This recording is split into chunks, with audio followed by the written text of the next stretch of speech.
CBSE ने इस बार बहुत अच्छा स्कैम किया है बच्चों के साथ। 46 लाख बच्चों ने इस बार पेपर दिया था और सबके साथ एक्सपेरिमेंट हो गया है।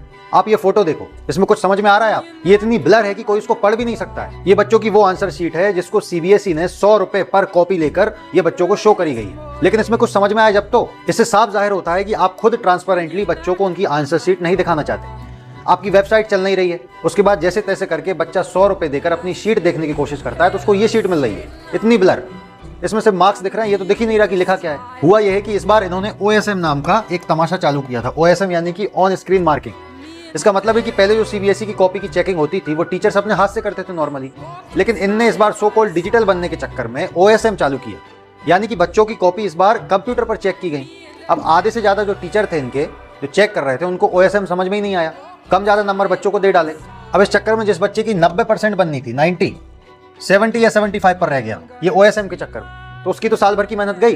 कॉकरोच जनता पार्टी, आपके इतने सारे फॉलोअर्स हैं और सच में अगर आप देश के हित में काम करना चाहते हो तो ये मुद्दे को उठाओ ना।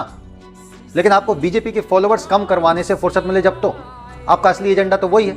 ये वो टॉपिक हैं जिन पे आवाज उठाने की जरूरत है अब, इस वक्त। अगर समय निकल जाएगा सब भूल जाएंगे। बच्चों के रिजल्ट आ ही चुके हैं, उनका भविष्य तो बर्बाद हो गया। एक तो बच्चों से पैसे लिए कॉपी दिखाने को, पैसे लेने के बाद आप ये आउटपुट दे रहे हो। साफ जाहिर है कि आप खुद नहीं दिखाना चाह रहे। कुल मिलाकर 46 लाख बच्चे इस बार जिन्होंने एग्जाम दिया है सीबीएसई में, पूरे के पूरे 46 लाख बच्चों के साथ केवल एक्सपेरिमेंट हुआ है।